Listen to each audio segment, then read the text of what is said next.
This is a clip from the Chris Break Show podcast. People know so much. Well, he looked like the guy, it looked like a guy who was trying to look like Gregg. And I just thought that was the funniest thing. I don't know if that was intentional, but to me, it was just another level of absurdity. And that's one thing I love about your music and your shows is that they're just slightly off.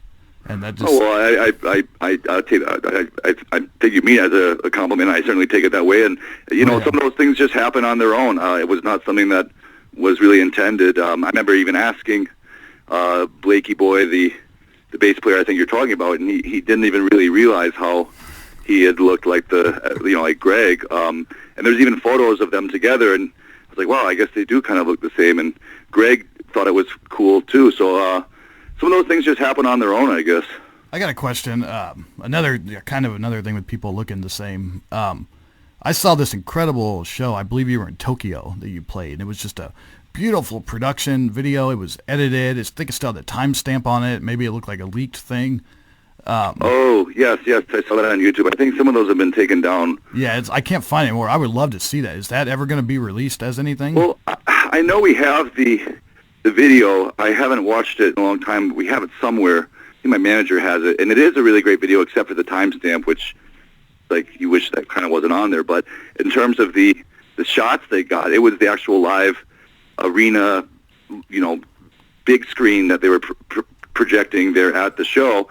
I think maybe the audio to video sync is off, and I think you can't hear a lot of the instruments so well because they had some amplified through the board more than others. But the footage itself is good for sure. I would like to make sure we have that. I was really excited when I saw that because that was the moment when I think Close Calls with Brick Walls had come out in Japan, and I'd never seen you perform any of those songs.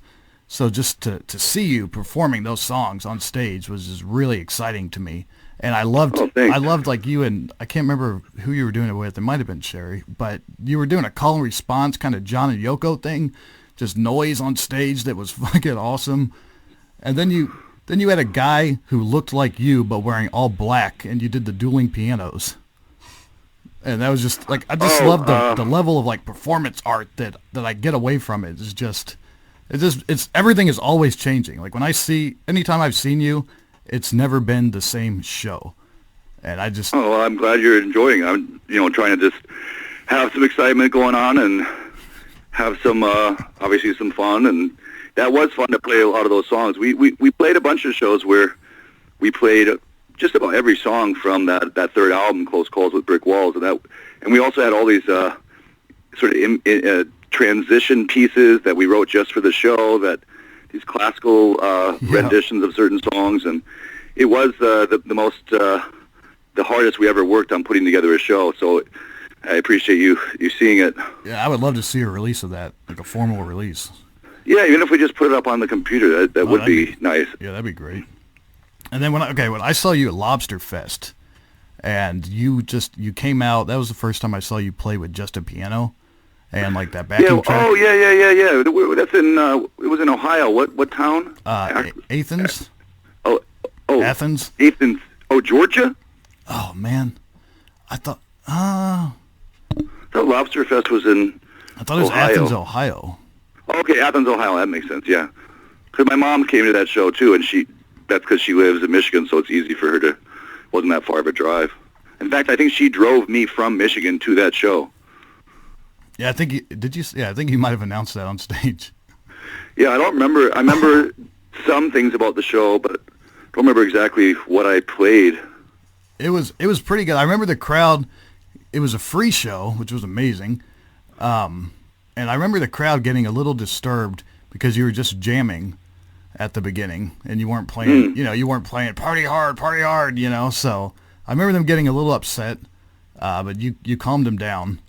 And there was my friend, Dr. Pong Fong, a.k.a. Chris Vinegar, really wanted me to ask you if there was one university staff there, and the place got completely out of control, and he wants to know, what do you do if a party gets out of hand? Have you ever felt bad for over-inciting a crowd To party too hard. Like, do you ever feel bad when it just gets completely out of control?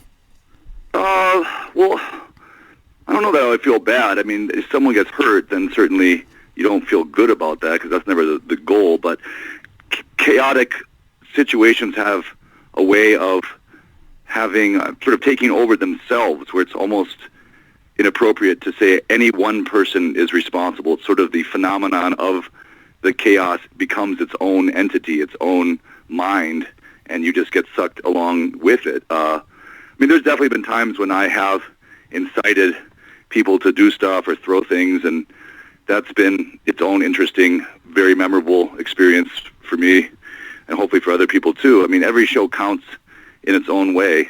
Even the absence of one can be very intense, and again, perhaps even more intense than if the show had just proceeded as normal. But yeah, the main goal is to make it fun and exciting and something that you can keep in your heart or your mind, hopefully forever, to say, I remember that day. And that's a good example, because I actually remember more things about that day, that particular show you're talking about in Ohio, more than, hundreds of other shows. It's interesting. I remember there was like a flag or something. Yeah, there were some guys with a flag.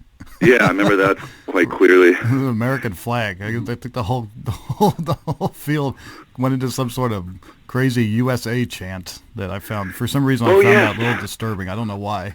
Like, I love America.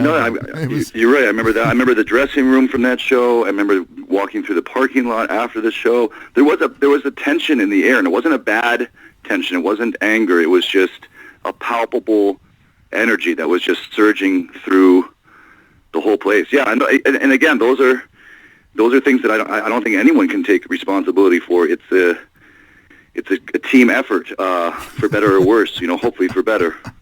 Yeah, there was one. I remember exactly how it stopped, how the show ended. There was this one security guard, and I think he wasn't picking his battles properly. And it was just one guy, and there was a whole crowd of people there, and everyone was getting on stage like they do at one of your shows. And he apparently did not like that.